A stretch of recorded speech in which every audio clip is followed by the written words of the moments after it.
Hola, hola, buenas noches tengan ustedes. Hoy tenemos un programa muy interesante, está esperado, está esperado.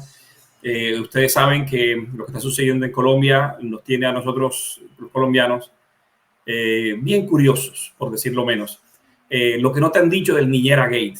Guillo, buenas noches, ¿cómo estás? Buenas noches, Alfonso. ¿Cómo Te voy a estás? dejar un momentico para que hagas la introducción del programa, para que las personas que nos vayan a seguir, que nos están siguiendo, tengan una perspectiva de lo que vamos a hacer. ¿Te parece? Claro que sí. Hoy vamos a tener un programa importante porque el tema este es bastante sensible para todo, para la situación nacional que estamos viviendo acá en Colombia. Y hoy tenemos a dos personajes sensacionales. A mí me agrada muchísimo y para mí es un privilegio contar con Ricardo Fuentes Melo, director de Periodismo Sin Frontera y el director y presidente de Nueva República, del partido Nueva República, también va a estar con nosotros acá. Diego Cortázar, también del canal Razón, Razón vertical. Razón Razón Vertical. vertical. Sí, muy bueno, muy bueno. Así que nosotros, Ricardo y Diego, aprendimos cuando pequeño que los niños y los borrachos siempre dicen la verdad. Así que estaban diciendo por ahí, no, que este Armando Benedetti estaba borracho, que está alcohólico, que está, en fin. Pero yo creo que hay muchas verdades ahí en todo eso que ocurrió alrededor de Armando Benedetti. ¿Qué piensan ustedes?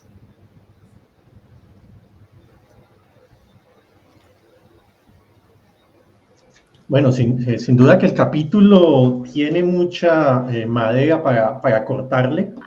Benedetti venía muy comprometido desde la campaña con el pacto histórico, era uno de los hombres de primera línea. Y la forma como se desarrollaron los sucesos, pues nos hace ver que algunas fibras sensibles sí se tocaron. Muchas veces, al menos desde el punto de vista de donde lo vemos nosotros, estos escándalos tienen mucho de prefabricados, con ciertos objetivos, y sin embargo, este en particular ha dado señas de ser algo más que un escándalo prefabricado, o no sé si quizás algo que se le salió de control, pero va a ser muy bueno que durante este programa podamos analizar al respecto, porque parece que hay un poco más allá de lo que habitualmente tenemos en estos escándalos. Ricardo. Bueno, pues este señor Benedetti pues no es ninguna novedad de sus vicios y sus cosas y sus corrupciones. Eso no es absolutamente nada raro. Eh, sí, como dice Diego, el asunto yo creo que se le salió de las manos. Hay que recordar, y lo vamos a tratar en el programa, eh, quién es la niñera y qué relación tiene con Petro y qué relación tiene con los clanes corruptos de la costa Caribe. Bueno, sí, interesante esa situación. ¿Qué tan desconocida era esa niñera para Gustavo Petro? Porque apareció en una publicidad en los últimos videos de la campaña de Gustavo Petro. O sea que sí hay una relación ya antigua entre la niñera, Gustavo Petro, la señorita Sarabia y Armando Benedetti. Sí, correcto. O sea, esta familia de la niñera Sarabia Torres viene de este clan de los Torres Villalba, de la costa Caribe, muy relacionados con Armando Benedetti, nacieron en el partido de la U, han estado afincados, atornillados en el municipio de Puerto Colombia, manejan la política de ese municipio y por supuesto tiene mucho que ver con todo el manejo de la costa Caribe. Mire, ellos vienen, esta familia, este clan Torres, es del M-19. Hay que recordar que ellos nacieron políticamente también al lado del cura Bernardo Hoyos. Todos lo conocen de Barranquilla. Eh, eh, Contratos millonarios han pasado por las manos del clan Torres. Hay una familiar de ellas que es Karina Llanos Torres, que ha sido diputada del partido de la U, ha sido representante a la Cámara por el departamento del Atlántico. También ha tenido negocios con el clan, con estos, ¿cómo se llaman? Con Nicolás Quintero, perdón, Daniel Quintero, de Medellín. Y por supuesto han trabajado con Petro desde hace muchísimos años. No es una desconocida, no es una desconocida Laura Sarabia para nada. Su padre es su oficial retirado de la Fuerza Aérea. No, trabajó con Uribe. Claro, viene desde hace varios años. Es que son el mismo equipo. La gente tiene que entenderlo, son los mismos. Y la mamá viene vinculada al Ministerio de Defensa desde hace muchos años, de la era Uribe, si no estoy mal, y pues ahí sigue. Es el mismo equipo, es la misma gente.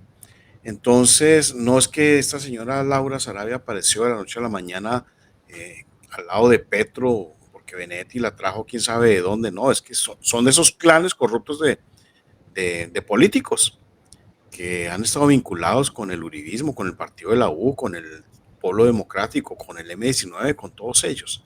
Es la misma banda, querido Guillermo. Sí, Diego. Sí, no, iba a hacer el apunte, pero lo hizo usted primero porque no deja de ser notable el parentesco de Laura Sarabia, como usted lo mencionó, con el exoficial de la Fuerza Aérea, Octavio Sarabia, según algunas publicaciones que aparecieron en prensa, y que precisamente pues trabajó en los esquemas de seguridad de la Casa de Nariño durante la presidencia de Uribe. Y es que es tan reiterado que siempre que se escarba en estos asuntos aparezcan las conexiones que, bueno, seguir atribuyendo este tipo de cosas a la casualidad o a la suerte realmente es ya taparse los ojos. Solo quería hacer ese apunte sobre Octavio Sarabia, pues, y una vez más, como dice Ricardo, cómo aparecen siempre estos vínculos ahí. También me parece curioso anotar, saliendo un poquito sobre el tema de las identidades de Claudia, de la señorita Sarabia, ese hecho de cómo se reproducen las inestabilidades de los gabinetes de Gustavo Petro. Estaba recordando justo ahora antes de comenzar la transmisión la cantidad de funcionarios que salieron durante la alcaldía de Petro de su gabinete por distintos temas, y parece estarse reproduciendo exactamente la misma situación ahora en el gobierno de Petro. Entonces, es un tema a profundizar, a ver también qué tanto nos dice esto acerca de la personalidad de Petro, de la cual pues ya mucho se ha dicho sobre su poca capacidad de ejercer un buen liderazgo, y que en este momento ya es algo que va a afectar no solo al distrito de Bogotá, sino a todo el país. Bueno, hay que preguntarle eso a Antonio Navarro, que lo conoce bastante. Y bueno, Ricardo también podría decir algo sobre eso. Ricardo, ¿por qué cambia tanto de funcionarios? ¿Por qué es tan inestable esa personalidad de Gustavo Petro? Yo no creo que sea inestable. Yo pienso que es su estilo. Es su estilo y tiene que pagarle favores a mucha gente. Entonces entran funcionarios, ceden contratos, les consiguen contratos a ellos, a su familia, como el caso de la familia Sarabia. Este señor, el sargento mayor retirado, pues ha sido contratista de vieja data, ya lo mencionaba. Entonces no pienso que sea inestable ni nada de esa cosa, sino que tiene que pagarle favores a mucha gente y es su estilo. El tipo es un bandido que está gobernando. Y así pasó en la ciudad de Bogotá cuando estuvo en Bogotá. Sorprende es que que el uribismo, bueno, ya no sorprende, pero que el uribismo lo haya catapultado por alguna razón que mucha gente desconoce, ¿no? Pero lo sabemos. Sería interesante, perdón, Sí, sería interesante también empezar a fijarse en quiénes van a ser los funcionarios que entren a reemplazar a los dos que acaba de desplazar Gustavo Petro. Para el cargo de Laura Sarabia incluso se había mencionado la posibilidad de que el actual director de la Unidad Nacional de Protección pudiera entrar a tomar las riendas del gabinete de Petro. Yo creo que analizar las personas que van a entrar nos van a decir, nos va a añadir algunos datos y reflexiones interesantes a todo ese escándalo. Entiendo que para el cargo de Benedetti ya se nombró a un caballero, pero no sé si ustedes tienen noticia de que ya haya algún reemplazo de la señorita Sarabia en ese cargo. bueno, pero qué tan cierto es de que Benedetti todavía está como embajador, porque he escuchado noticias en donde Benedetti todavía es el embajador de allá de Venezuela. Ese tema será muy bueno saber qué se dice próximamente, porque también leímos un titular, aunque uno ya no sabe exactamente qué creer sobre la salida de Benedetti del país, y sería interesante saber si esa salida se produjo todavía cobijado por las ventajas que le da el cargo de ser un diplomático del país, o si efectivamente, como dijo el canciller Álvaro Leiva, la renuncia se había adelantado en sus efectos en la fecha. Ese es otro de los temas que sería bueno, a los que sería bueno ponerle la lupa. Bueno, pero entonces, ¿qué? Sí, ¿ibas a decir algo, Diego? Sí, no, solo anotar que el artículo periodístico que hablaba de la salida de Benedetti recientemente señalaba a Turquía como posible destino del caballero. Entonces, a estar atentos también a qué puede significar e implicar ese viaje. Bueno, pero volviendo Hay una, perdón, Guillo, hay algo curioso dentro de todo este entramado de cosas, que les lanzo una preguntita, a menos que tengas alguna idea adicional, Guillermo. ¿Qué implicaciones tiene para la estabilidad del país este show? Tengo que llamarlo así, un show. ¿Qué implicaciones tiene?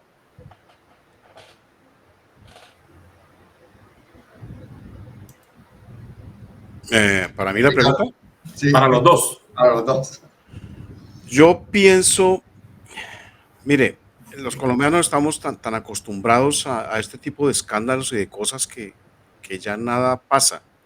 Samper y los dineros del narcotráfico, la misma campaña de Duque con dineros del narcotráfico comprobado, con fotos, con documentos, con audios. No pasó nada, no va a pasar nada. Y esto va a seguir así hasta quién sabe, hasta que los colombianos en realidad despertemos y empecemos a elegir bien.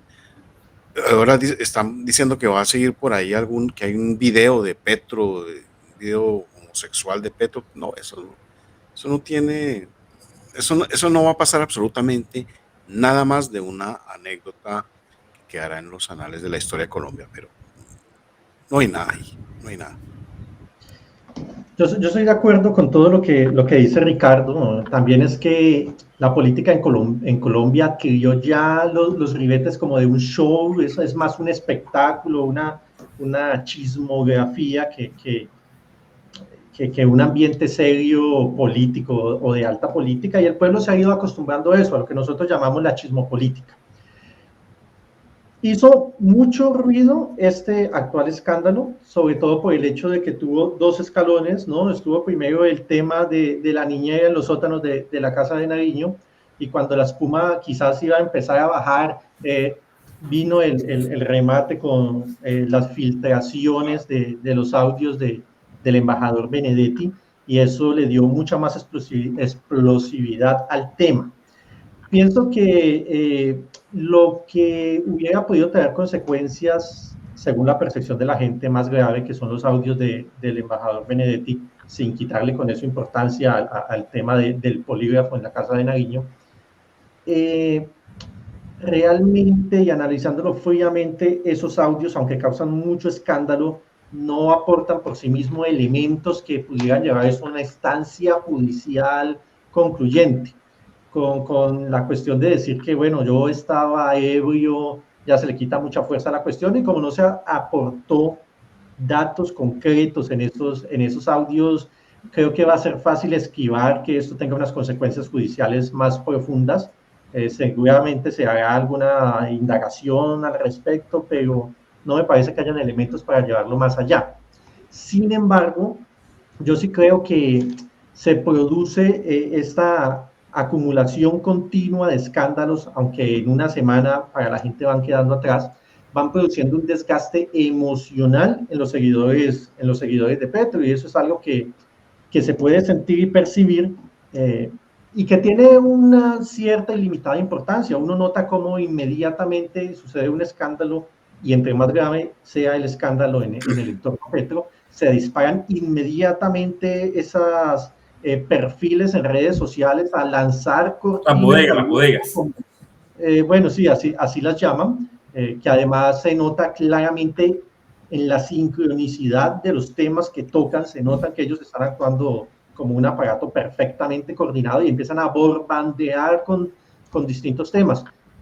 Debo decir que el tema de las salidas que se produjeron recientemente de marchas de supuesto apoyo a las reformas de Petro lograron cambiar en cierta medida el centro de las noticias, con lo cual parece que ya está pasando la efervescencia respecto a este tema. Pero yo creo que a la masa sencilla de personas honestas que realmente creen en Petro, esta sucesión continua de escándalos sí les ha hecho alguna mella en el ánimo. No veremos resultados de eso inmediatos, pero es un proceso que hay que tratar de seguir abonando. De nuestra parte, no con shows y con todo este espectáculo, sino haciéndolo como siempre lo hemos hecho, aportando verdades acerca de la política colombiana.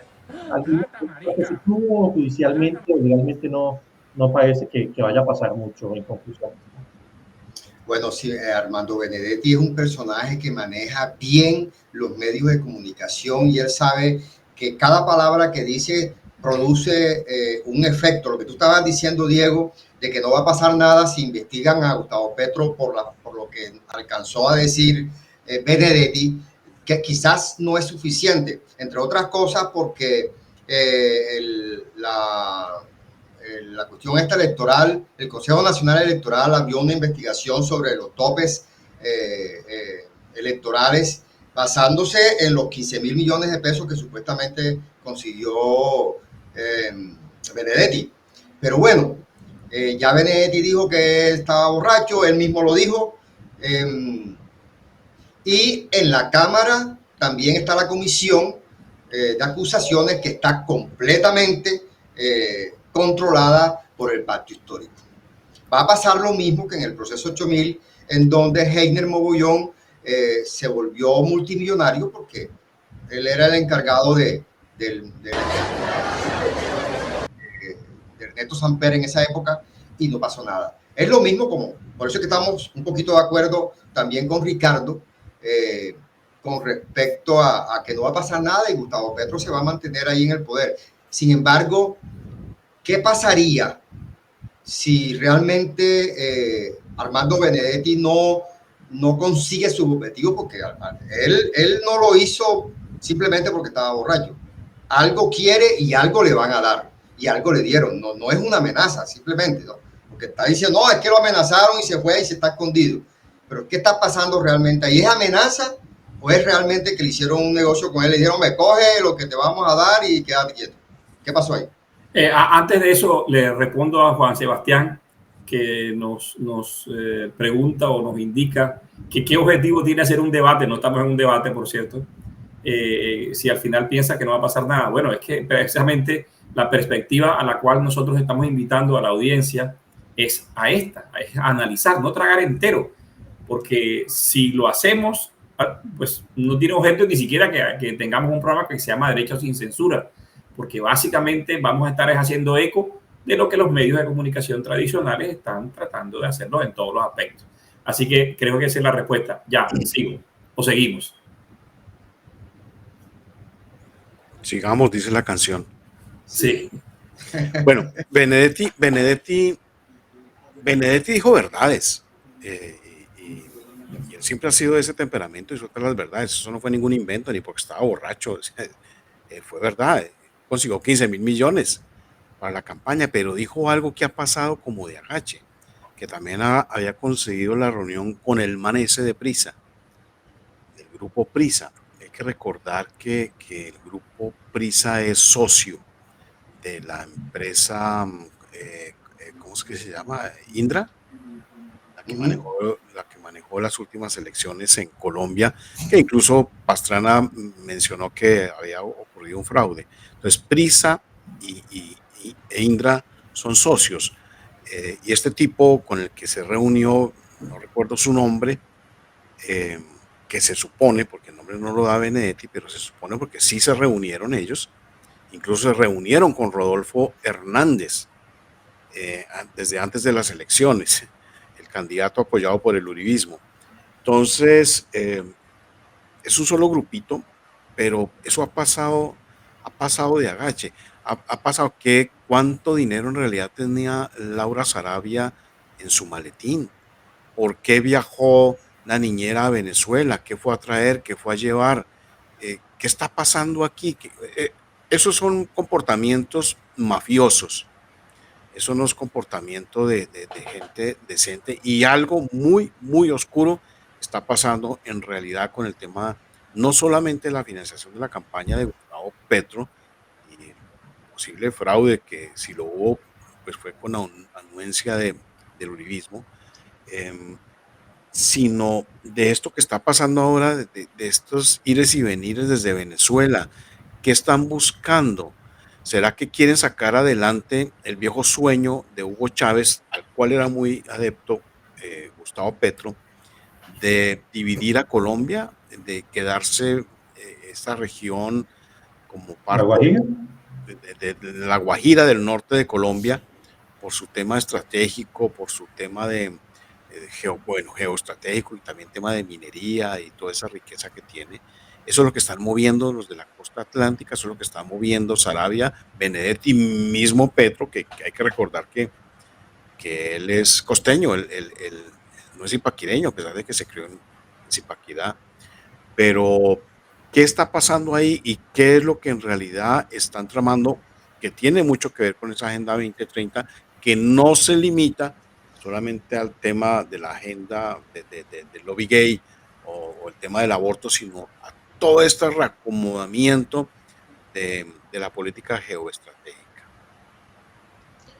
No deja de ser interesante, sí, esta cuestión de tangencial que nombró, como acaba de decir Ricardo, al grupo Prisa. La sombra del grupo Prisa se ha proyectado durante muchos años en Colombia. Ellos tienen una participación accionaria importante del Banco de Santander, y siempre han existido muchos rumores acerca de nexos entre la dirigencia del Banco Santander de España y el expresidente Samper, por los lados de la familia Botín.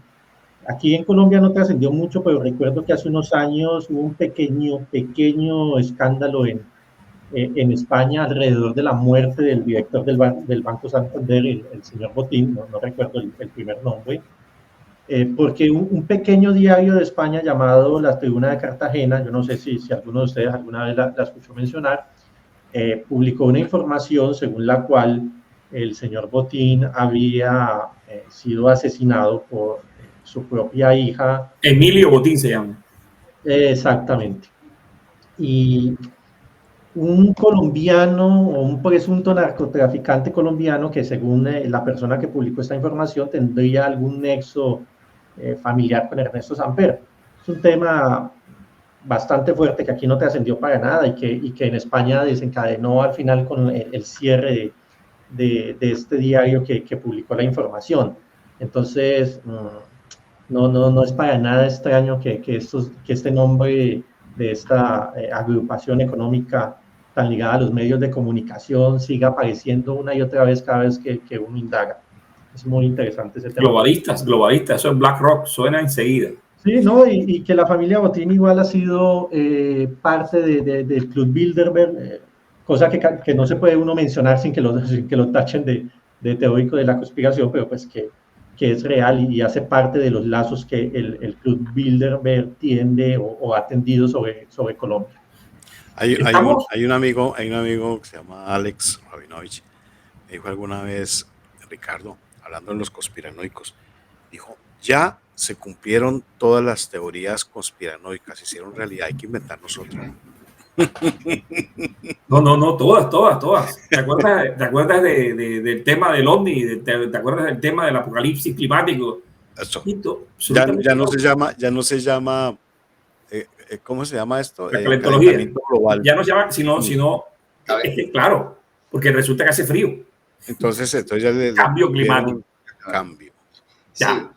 Respondiendo un poquito la pregunta del oyente, que qué objetivo tiene hacer un debate si sabemos que ya no va a pasar nada. O sea, yo creo que empezaría diciendo, como dice la vicepresidenta, de malas, porque qué culpa tiene Ricardo, Diego, nosotros acá todos, si sabemos que no va a pasar nada. Estoy completamente seguro de que no va a pasar nada, porque es que la corrupción en nuestro país es para eso.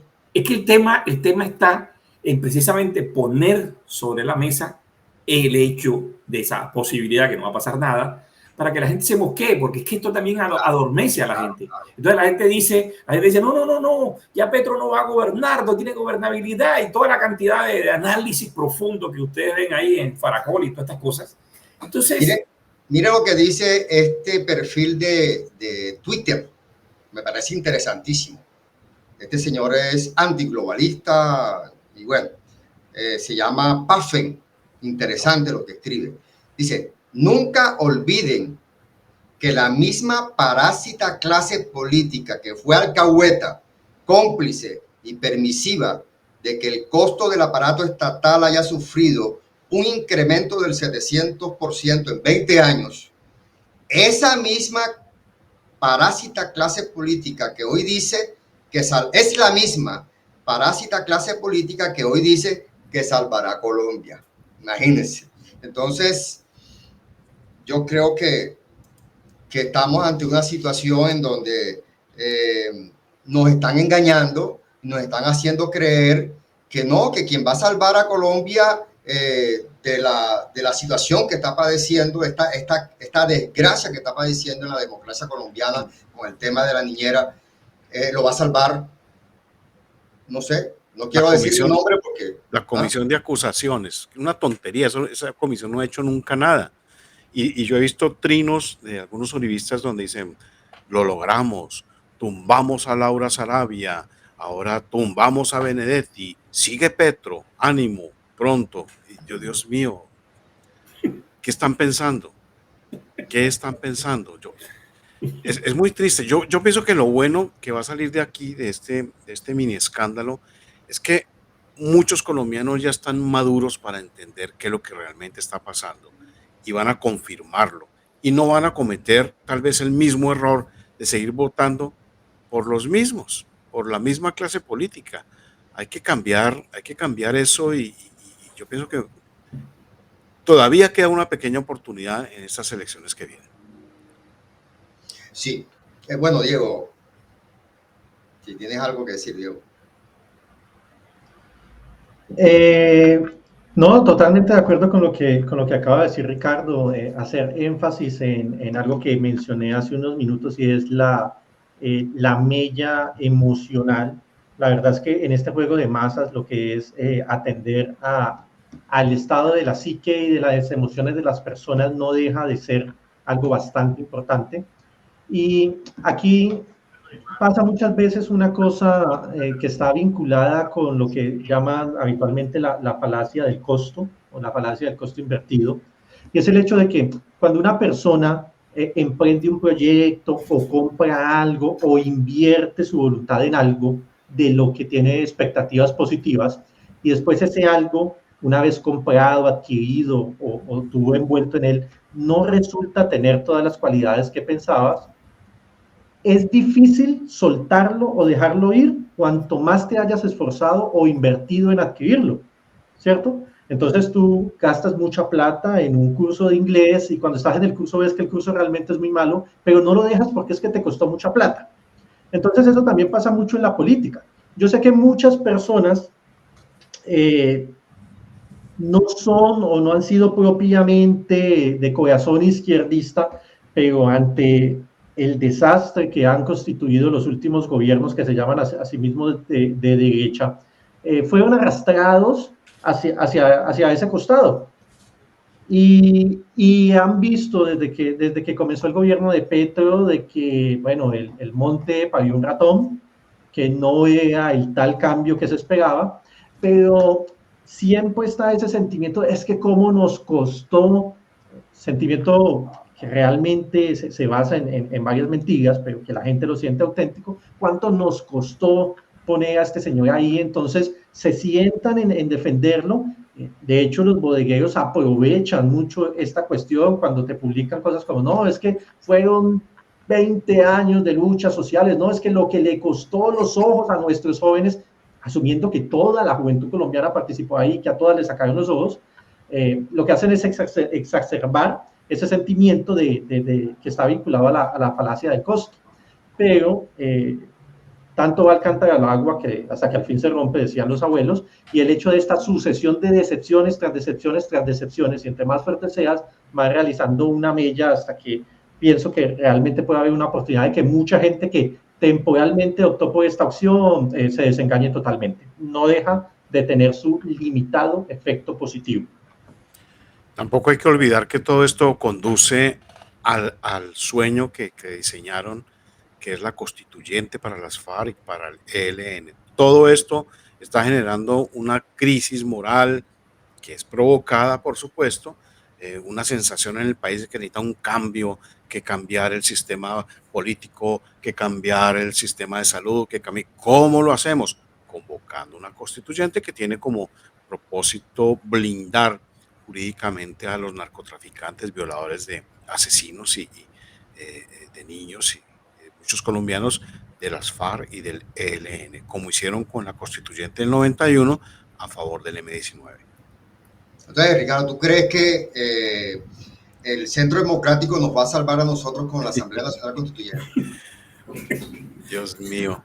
Pregunta seria, Guillermo. Sí, sí, voy a pensarlo. O sea, como ellos dicen, sí. Mire. No, ellos ponen a María Fernanda Cabal.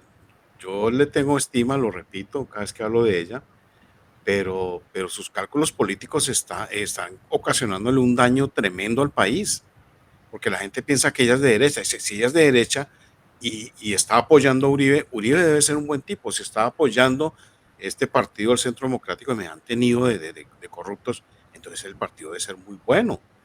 Y entonces están engañando a la gente diciéndole, todavía hay una esperanza, o sea, dentro de 4 años, el último chance, y la presidenta va a ser María Fernanda Cabal. O sea, tranquilo, no hagamos nada, que en 4 años vamos a tener el desquite. Y ahí nos están metiendo en esta agenda globalista ya pasos agigantados, cambios en la estructura del ejército, la doctrina que se empezó a cambiar durante el gobierno de Uribe, que la concretó los gobiernos de Santos. Eso era gravísimo y nadie habló, nadie dijo nada, pero nada acerca de ese cambio de doctrina que hoy está vigente en las fuerzas militares. Bueno, te aprovecho y te hago una pregunta a ti para que también llevo al complete. ¿Quién gana y quién pierde en esta trama? Ganan ellos, gana la izquierda, que está en el poder desde hace muchísimos años y pierde. Esa es la respuesta que no quería escuchar, pero... Pierde el país, pierde el país. Definitivamente pierde el país. Efectivamente. O sea, vamos a seguir engañados. Nosotros no, otros sí, pero hay que seguir con eso. La labor de Diego, por ejemplo, en Twitter es impresionante. Eso responde todo, pone la foto, y la gente queda. Y uno al principio dice, bueno, eso no tiene, claro que tiene impacto, claro que tiene mucho impacto. Ese trino lo verán, aunque se los están censurando porque incluso que somos nosotros, estamos conectados, uno sigue al otro. yo no puedo ver muchos trinos ni muchas respuestas de Diego en el Twitter. Hay que...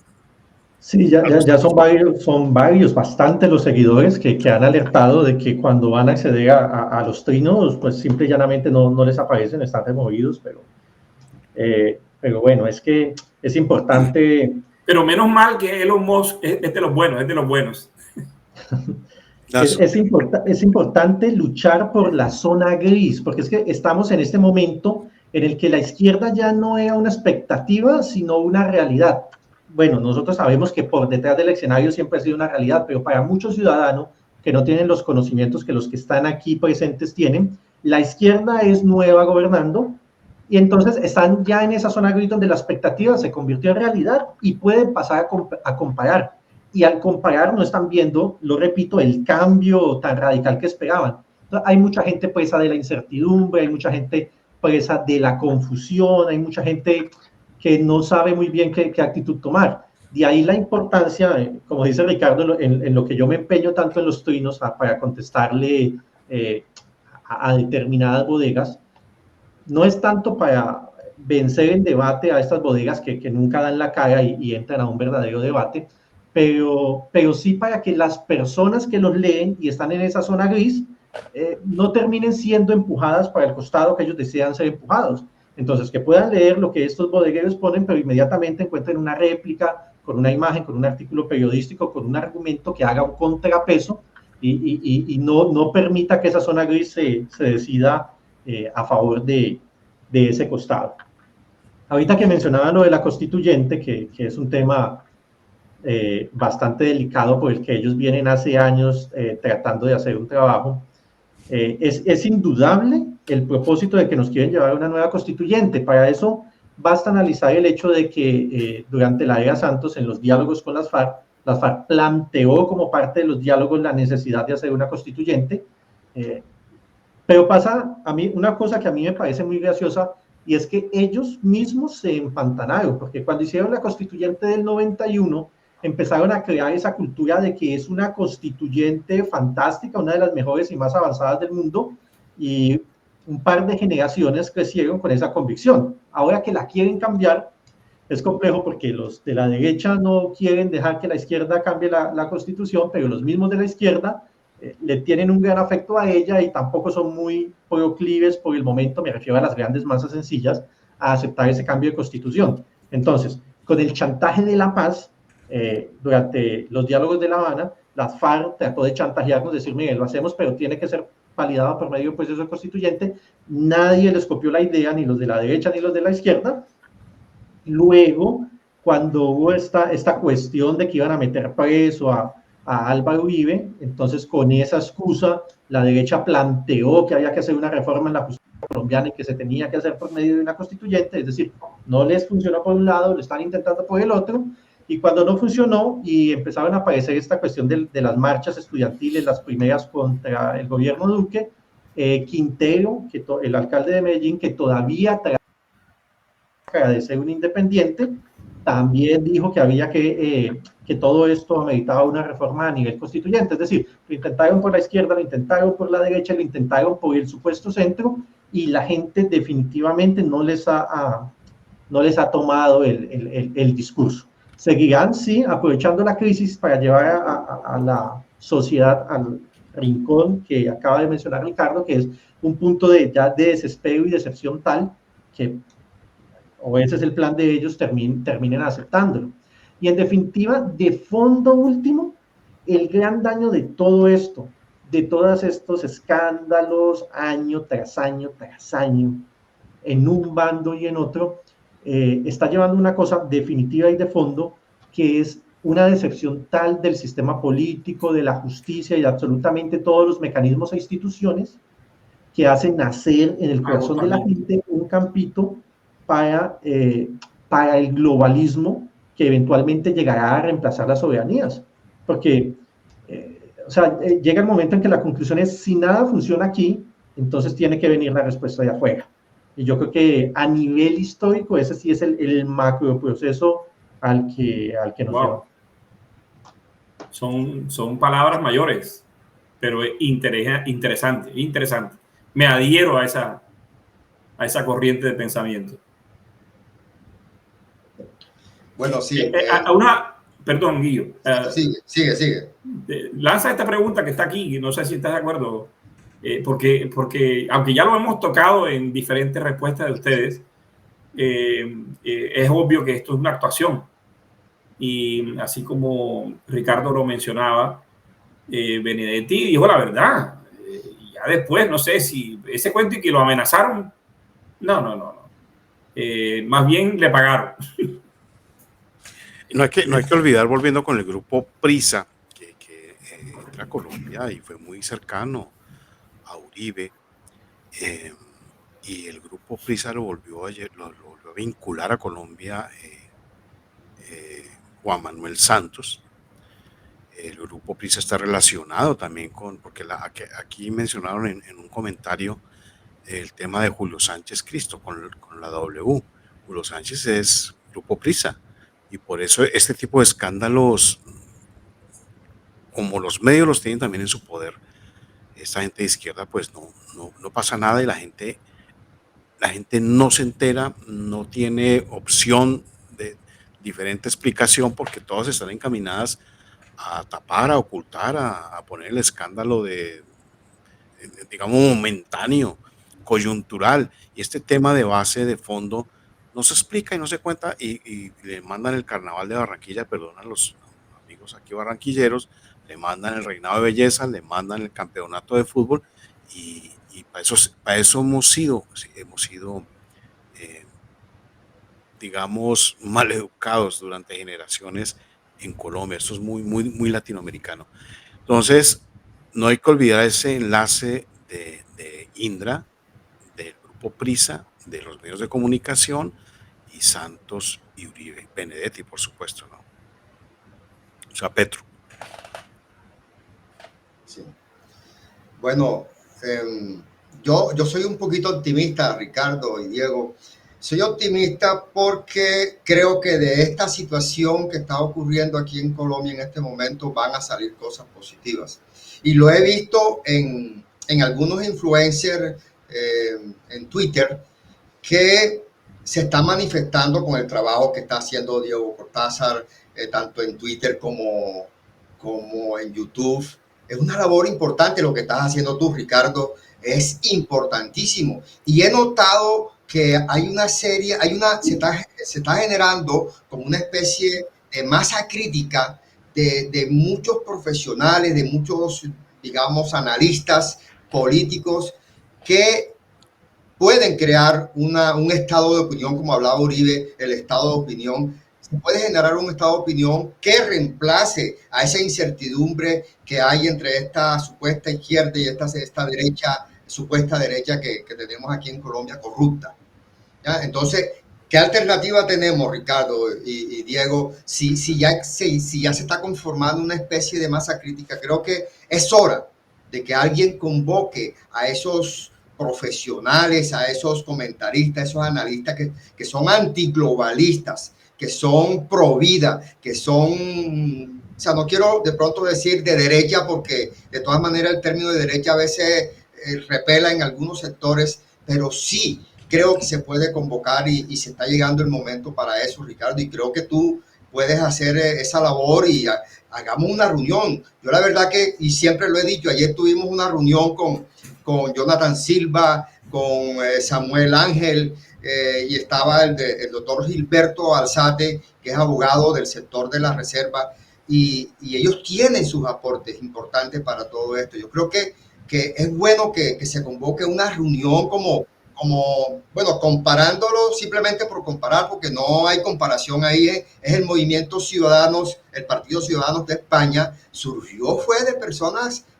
profesionales, no sé si eran millennials o qué eran ellos, pero eran gente que quisieron abrir un espacio y lo consiguieron. No se pudieron sostener en el tiempo, pero lograron abrir un espacio. Yo creo que es bueno, que hagamos algo con Nueva República, Ricardo, porque no podemos seguir siempre hablando y vamos a decir y vamos a opinar y vamos a hacer y vamos a ver todo lo malo que hay en Colombia, pero no damos el siguiente paso.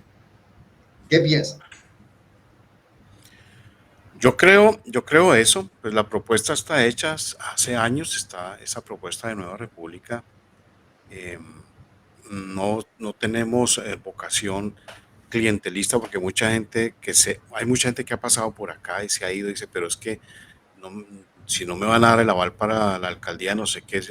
Hombre, hay que empezar a construir y hacernos oír, lanzar candidatos incluso pensando que no vamos a ganar, pero tenemos que generar espacios, las propuestas, darlas a conocer y la gente decide, quitarnos nosotros ese lastre o esa vergüenza, fracasamos en estas elecciones. Eso no es lo importante. Lo importante es en este momento lanzarse, dar a conocer las ideas y que la gente decida. La gente tiene que asumir su responsabilidad. Mire, mucha gente me acusa a mí de que Petro haya salido presidente, que porque no publiqué el libro hace no sé cuánto, que porque no dije, yo lo vengo advirtiendo hace muchos años. Y el mote ese que es hasta fastidioso, lo advertí o no, que lo pongo ahí porque es fastidioso.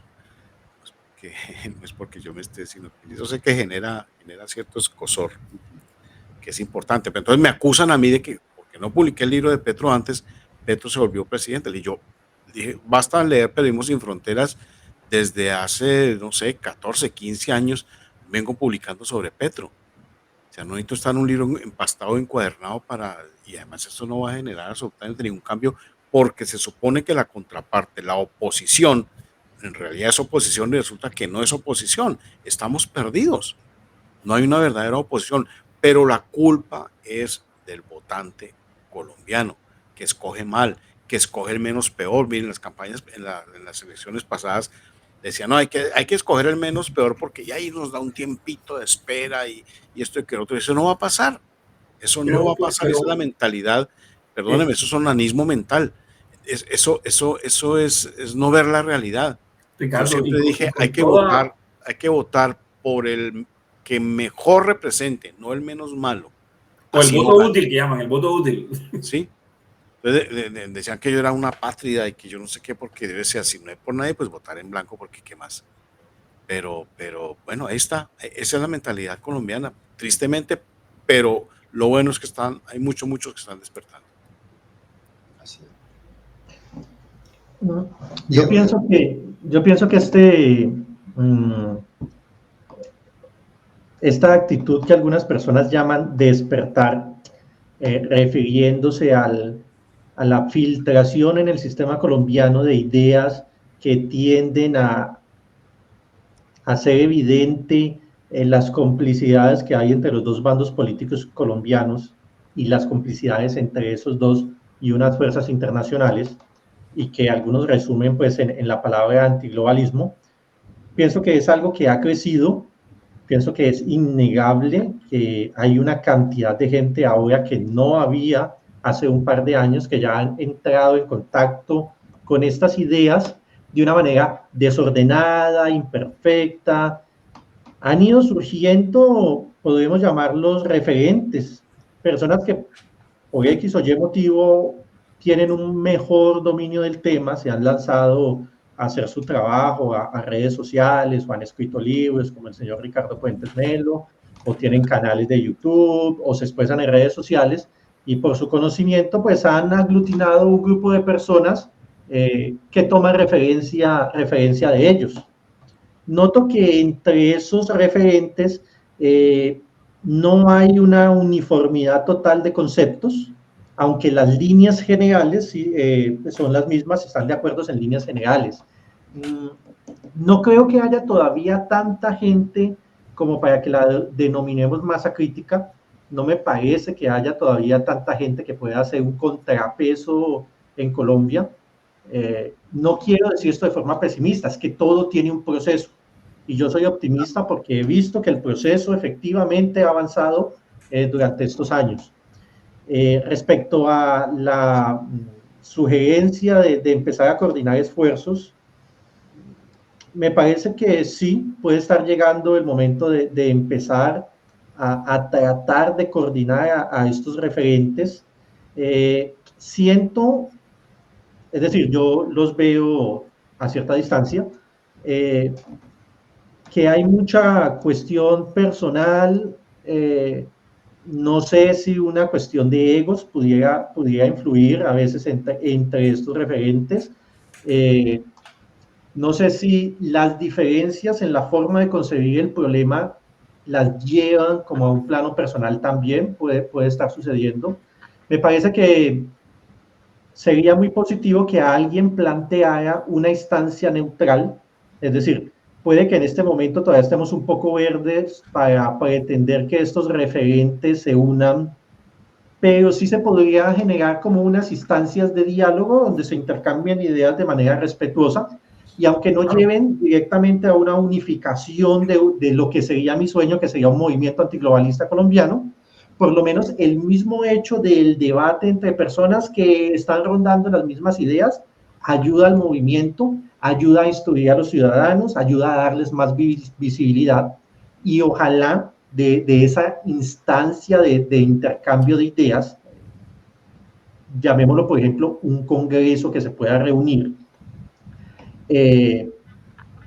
pues pueden salir documentos, pueden irse trabajando poco a poco la unificación de los conceptos, que más adelante en el futuro, puede ser la semilla que en el futuro pueda germinar en la forma de un movimiento antiglobalista unificado, pero que mientras llega ese momento igual puede generar, lo que quiero decir y se me escapa es, tener una instancia que pueda emitir comunicados, emitir opiniones unificadas a nivel público, que se empiece a formar como una voz que pueda tener repercusiones primero en las redes sociales de cada uno de estos líderes individualmente, pero quizás aspire a llegar a los medios de comunicación, una incipiente voz que pueda estar teniéndose en cuenta para opinar sobre determinados hechos de la nación, que es algo que actualmente está acaparado por ciertos partidos políticos y movimientos políticos.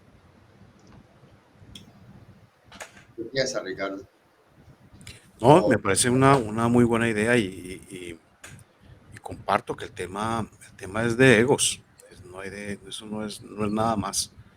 Es un tema de egos y eso ha impedido que mucha gente, la gente que está trabajando separadamente, se una, porque dicen, no, es que mi trabajo es solamente me va a beneficiar a mí y no a una causa. Esta causa antiglobalista, por supuesto, qué pena nuevamente la publicidad, pero es la causa de Nueva República. Nosotros somos totalmente antiglobalistas y la propuesta, el diferenciador nuestro es que es una derecha con valores. Ese es el diferenciador, no solamente derecha, y la gente puede entender mal que derecha es tener un uniforme. Yo les digo uniforme militar, les digo, ahí tienen a Fidel Castro, ahí tienen a Hugo Chávez, ahí tienen a mucha gente con uniforme militar absolutamente de izquierda. Entonces el uniforme militar se ha convertido también en un fetiche, en una especie de bandera para la gente que dice ser de derecha, pero que en realidad no sabe qué es eso. Entonces, lo importante acá son los valores.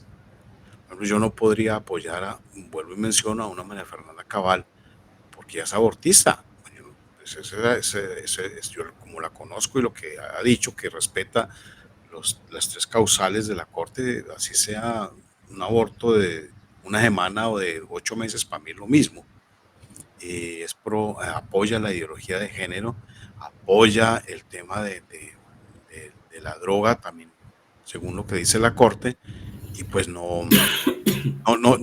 eso, por el tema de los valores, pues no podría yo en lo personal apoyar un proyecto político de alguien así, o unirme con alguien que llamándose de derecha apoye este tipo de cosas que van contra los valores los valores morales absolutos contenidos en las escrituras.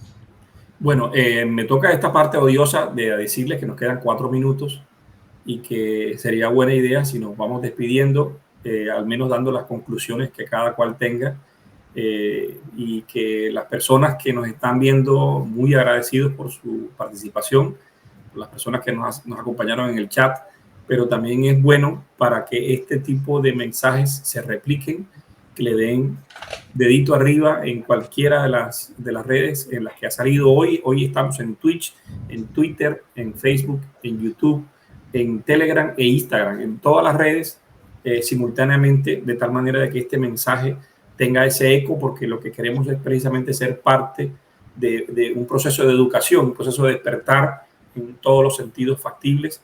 Así que, señores, los invito a ir aterrizando. Ya las llanticas del avión están afuera, así que es su tiempo. Y gracias a todos. Sí, bueno, Ricardo, ¿qué iba a decir? No, que muchas gracias. Aquí sí, el mensaje final es ese. Hay que aprender a votar, hay que votar por quienes nos representan, no por el menos malo. Tenemos todavía ese chance en Colombia de votar, así no sirva para nada, pero hay que hacerlo. O sea, a veces puedo sonar pesimista, no lo soy, porque si fuera pesimista no estaría haciendo este tipo de programas ni participando en este tipo de programas. Y me recluiría a sembrar fresas, le dije yo alguna vez a algún amigo. Entonces hay que seguir haciéndolo, hay que buscar la salida. Yo pienso que la salida todavía está en el voto, así esté manipulado, así lo roben, así no sé qué, algo tiene que suceder, tiene que frenar eso en algún momento. Hay que votar bien. Sí. Yo creo que este asunto con Benedetti tuvo un porcentaje de auténtico. Hubo ahí una auténtica disputa entre los intereses de estas personas que están en el poder. No olvidemos que aparte de los audios es que el propio Benedetti publicó por accidente un segmento de una conversación que había tenido con el presidente. Quién sabe cómo habrán arreglado, siempre se trata de alguna repartija. Veremos qué pasa ahora con la salida de Benedetti al poder, pero nos queda el beneficio de que la gente que está en la zona gris sigue siendo golpeada para no pasarse a ese lado oscuro, y en ese sentido pues yo veo bien lo que ha pasado. Claro. Sí, yo creo que ha sido bueno lo que ha pasado. Para mí, que se haya destapado esa olla nauseabunda ha sido positivo para el país y le está abriendo las mentes y las ideas a muchas personas. Hay una masa silenciosa, una mayoría silenciosa en el país, y eso se notó con el plebiscito en que ganó el no y que Uribe lo vendió. ¿Ya? Hay una masa. Ahora, falta ver si esa masa silenciosa, que era mayoritariamente cristiana, evangélica, católica, se pueda unir con la reserva. Entonces se hace una masa un poquito más amplia. Yo converso con amigos en los grupos, en los chats, en WhatsApp, y hay un deseo de hacer algo. Falta el detonante, falta la persona que salga y diga, aquí estamos. Porque yo no creo en caudillos. Uno de los problemas que tenemos nosotros en Latinoamérica es ese caudillismo. No, vamos a seguir a Diego, vamos a seguir a Ricardo, pero nos olvidamos del sustento, del fundamento de ese proyecto que debemos seguir. Ya Ricardo habla de los valores, y me parece fundamental eso, ¿ya? Y que no debemos olvidar. Solamente Dios es el que puede transformar y salvar a este país, no los hombres. Excelente. Una precisión para finalizar en estos últimos segundos. No necesitamos ser mayoría para forjar el cambio, porque cuando tenemos personas que están pensando en la sintonía que nosotros tenemos bastante más poder que la masa que está adormecida. Por lo tanto, así seamos el 20%, que es impresionantemente mayor, mucho más poderoso por efecto de energía, estamos equilibrados. Por lo tanto, cada persona que está de este lado, y ya no en la zona de gris, sino en la zona de luz, que pueden ver detrás del espejismo, precisamente son esas personas a las cuales queremos nosotros atraer a esta idea para poder potenciar. Insisto, las personas que están completamente adormecidas, que dicen que estamos con Petro, no importa lo que inventen, y están mostrándole todas las cosas en sus narices. Esas personas ya, o sea, están adoctrinados, son parte de una secta de la cual no es factible salir, al menos vivo. Por lo tanto, muchas gracias, señores, por todo su tiempo. Ha sido un enorme placer contar con su presencia. gracias a Qué Buena Radio desde Toronto, en Canadá, y estaremos la próxima semana por acá en Derecha Sin Censura. No olviden, averigüen el proyecto Nueva República, que es una alternativa suficientemente inteligente para poder ir saliendo de toda esta oscura noche que nos acompaña. Chao, chao. Feliz noche. Gracias.